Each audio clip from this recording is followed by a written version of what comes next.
Okay, so as you know, it is April. It is Autism Awareness Month. And this week we have been talking about autism awareness.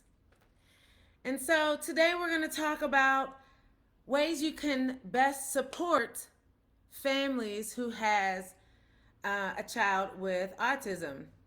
So let's recap. Today's Thursday. We talked about increasing understanding and acceptance of autism. We talked about advocacy and change, and we're going to kind of pull it all together and talk about how you can help to support a family who has a child with autism. Because what's the point of knowing about advocacy if it doesn't do anything to help support a family who has a child with autism?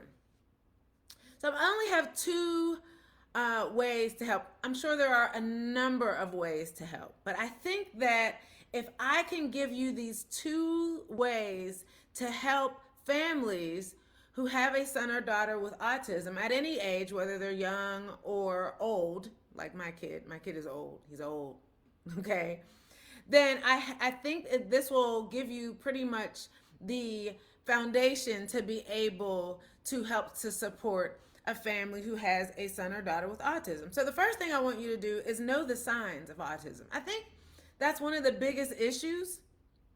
I think what the issue is that most people, and if you tuned into my videos this week, most people really don't know the signs of autism. Like I said, if you're out in public, you're at a restaurant, you're on the airplane, and you see a child acting out, those of us of a certain age, we are conditioned to think that a child that won't listen, who appears to be out of order, is just a bad kid. No discipline, no home training. That kid needs a time out. That child lacks discipline. When in reality, it could be that they are on the autism spectrum. So let's talk about some of the signs of autism.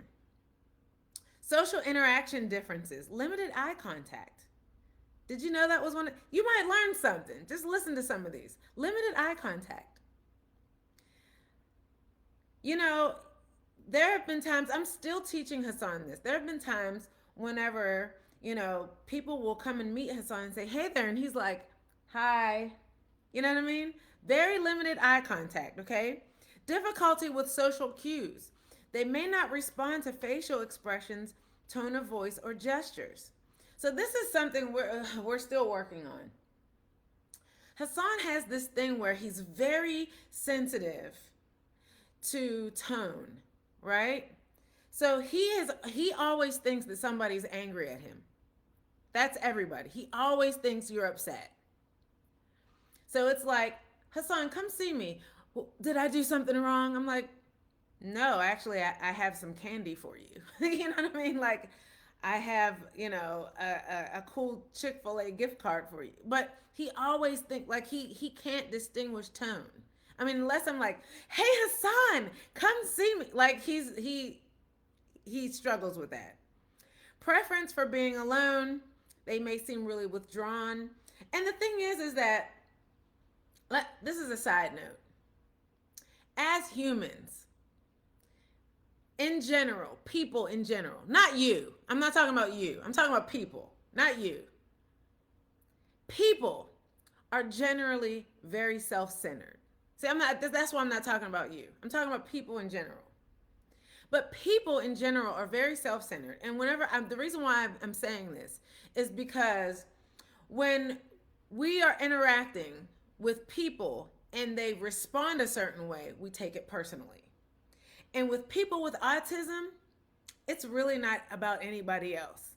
So whenever they want to be alone, we think, oh, they don't like me. You know what I mean? Or we make it about, or they don't have good manners, or how dare they treat me this way. Like I said, this isn't you, this is just people. But a lot of times people will think that people with autism are rude, when that's not it at all. They have difficulty with social cues. They have limited eye contact, and they have a preference for being alone. They have social interaction differences, and that's why.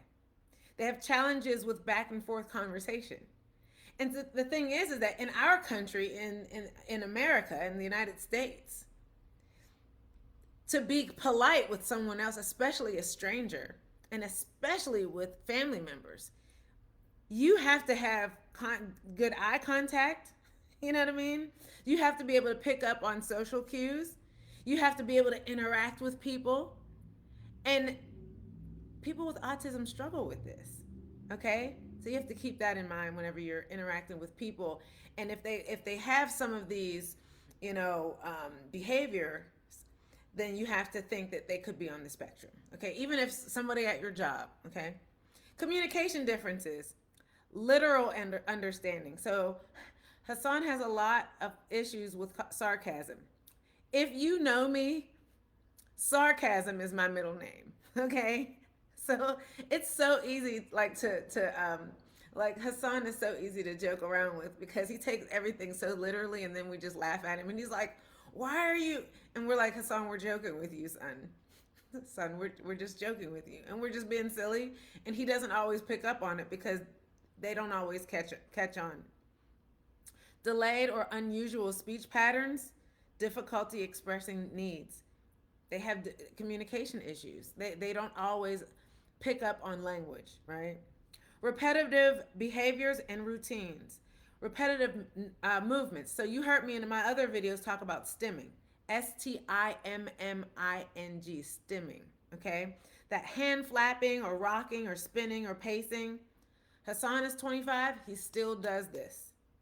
He does this thing. What does my husband call it? He calls it his pimp walk. He does this pacing back and forth. My husband calls it his pimp walk. Right? Where he does this thing, he puts on his headphones and he's doing this thing, like, you know what I mean? When Hassan was little, I think I told you in another video, he would take a pen or a hanger, like a clothing hanger, and he would shake it and he would rock. And he would stare at the lights and he would rock. That was his thing. It was just his thing.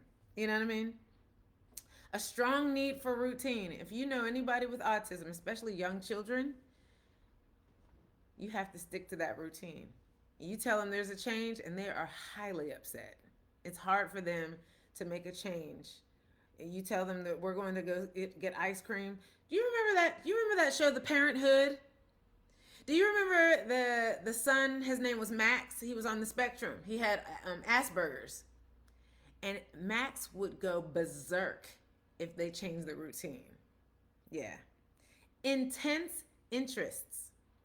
They may deeply focus on a specific topic or hobby. So for Hassan, it's trains. He's always liked trains. Always. Do you know how many Thomas the Tank Engine birthday party train birthday parties? Yeah. We had in 25 years. All the birthday parties. All of Hassan's birthday party pictures all look the same. Because I had to try to get real creative because it was always Thomas. He also likes Sonic, and he likes Sonic the Hedgehog, and he likes Super Mario Brothers. But he likes cartoons. But I mean, other people with autism, it could be Legos, it could be, you know what I mean, Barbies if it's a girl, like, you know what I mean?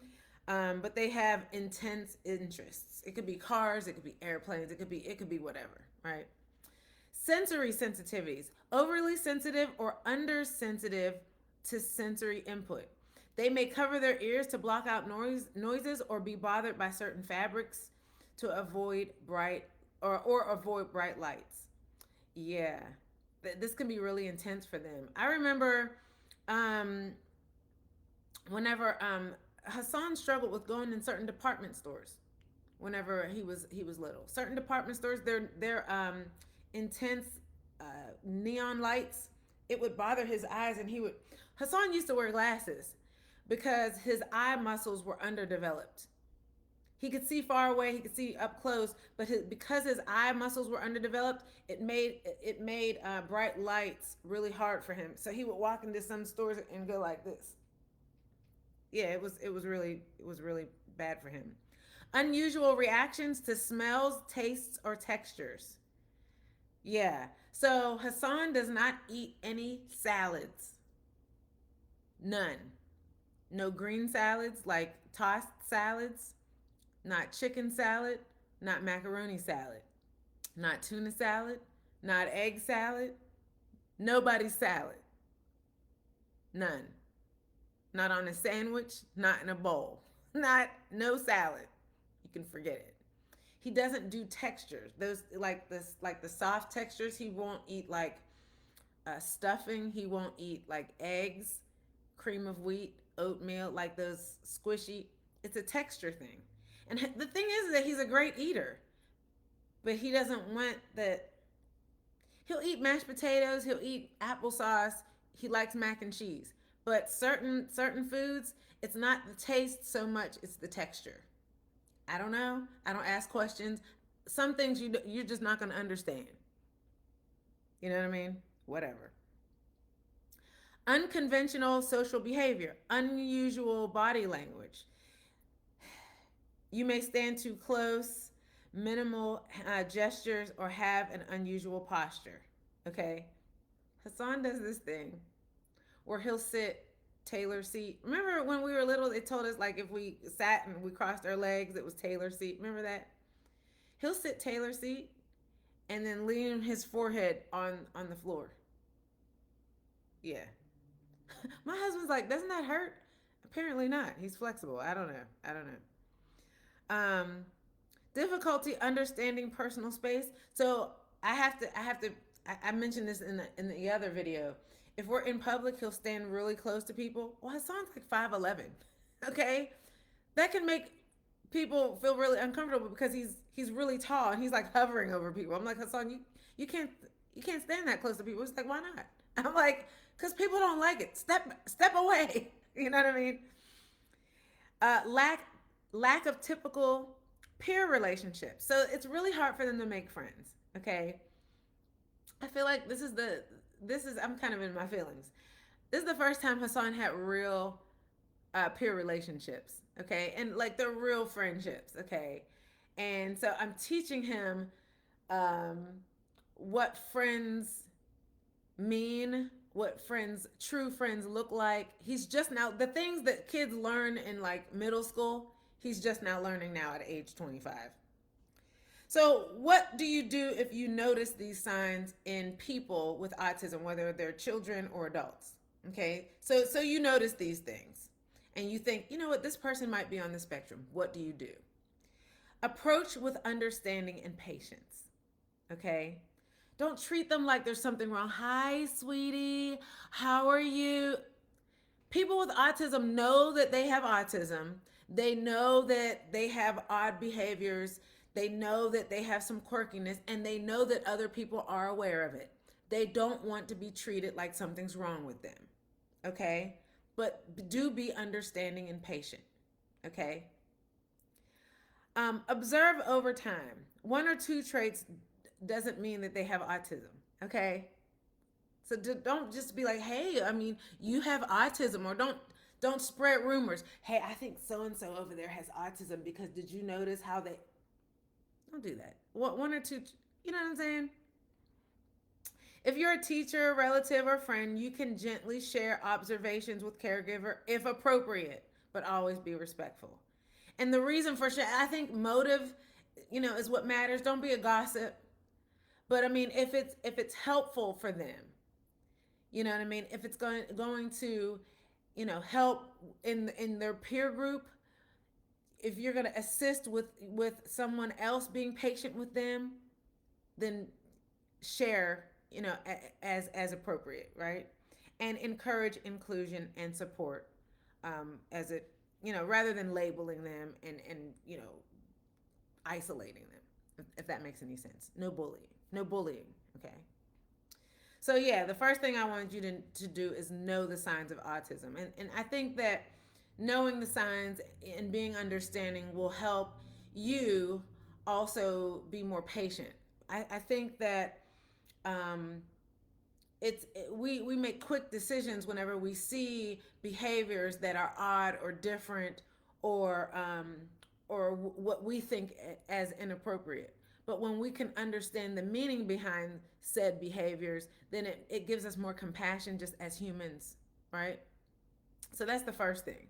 The second thing I want you to do is to offer emotional support, okay, toward families with children or young adults with autism, okay?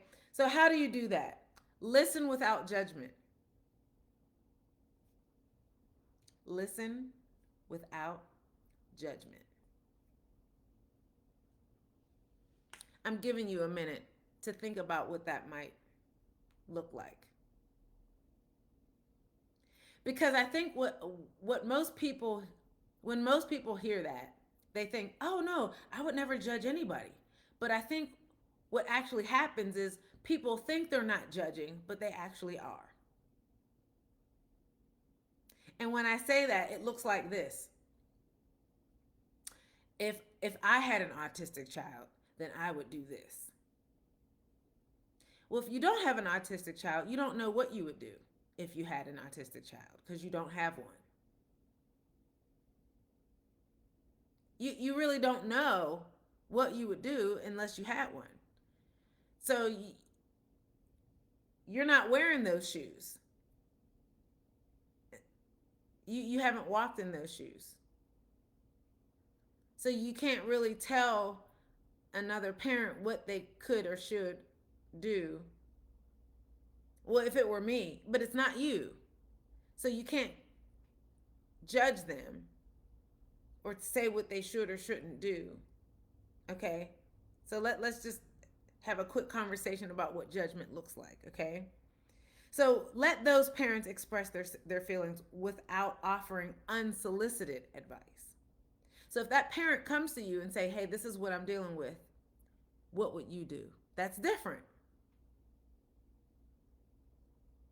But I think a lot of times those parents will say, "I'm so exhausted, I'm so this, I'm so that, you know, I don't know what to do." And then people, family members, friends who are well meaning will say, well, have you tried this? You should do this. You should do that. And it's number one, it's unsolicited. But number two, it's what you could think of in your limited understanding, which is why I began the week giving you some of the information about autism services and supports and advocacy so that when you do give advice, you would have some kind of foundation. That was intentional. Okay? So at least you would be armed because, like I said, a lot of times there are parents who really don't know what to do. And so I'm trying to arm you with some information, okay? If you still need to know what to do or what to say, go back and watch some of those videos, okay? Validate their experiences, okay? Acknowledge their challenges and celebrate their child's progress. Every child has made progress. Every child. Every child. Like I said in some videos some weeks ago, every child that has autism has learned something. Whenever they're saying, "Oh, they can't learn," they can learn. Because the child that has autism that is walking learned how to walk. The child that has autism that can dress themselves, they learned how to dress themselves. Celebrate the progress. And acknowledge that parent's challenges. Okay? Acknowledge that. Because it's challenging. It's challenging raising a child with autism. Period, point blank. It just is. And be patient and compassionate. You know what I mean?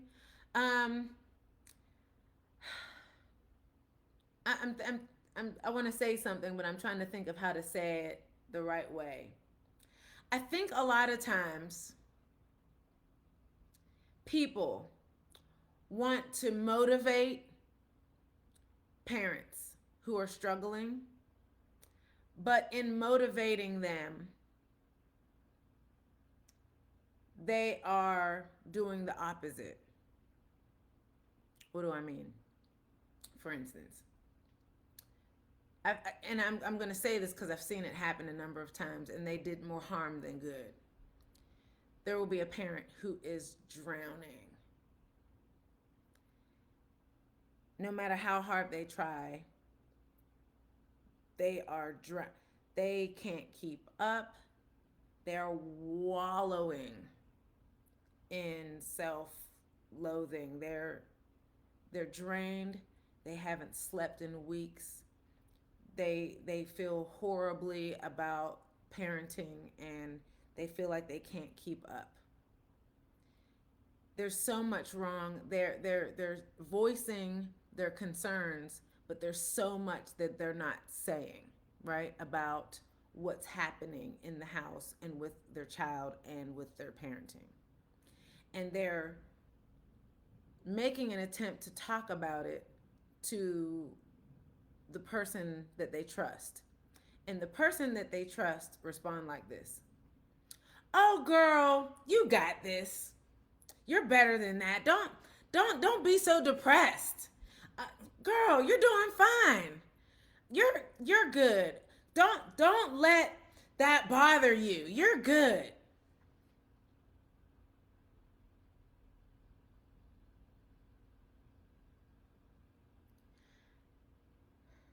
On the one hand, I understand what this friend is doing. They're trying to motivate them, to make them feel like you're strong. But what this mother is trying to tell you is that she's not strong, she's weak. Now, for all the Christians, I'm a Christian too. I love the Lord. I really do. But sometimes I know you don't want to speak, the life and death is in the power of the tongue. You don't want to speak that you're weak, but sometimes with the trusted people, you just want to tell the truth about where your heart is and your mind is in that moment. And you don't need somebody just saying, "No, that's not what it is." And you're like, "It is. I need your support. I, this is the reality of my situation. This is where I am." And the reason why I want to say this is because a mother in my group committed suicide a couple weeks ago. And it hurt my heart because she didn't feel like she had the support she needed from her circle. I'm sorry. I didn't even know this woman. But as a mother of a child with autism, I feel her pain. Especially when you reach out to your circle and they don't acknowledge your pain. And she committed suicide, and she had 2 kids with autism, and she left her babies and committed suicide because she was failing and she couldn't get the help and support she needed. That's why I'm taking so much time with this point. I'm sorry. Moving on. Educate yourself about autism. Learn about autism spectrum disorder. And that's what we're doing. That's what Autism Awareness Month is all about. That's what this month is all about, right? Avoid stereotypes and myths. And respect neurodiversity. Recognize that autism is a different way of experiencing the world, not something to be fixed. I recognize that my son is who he is. He has autism, okay?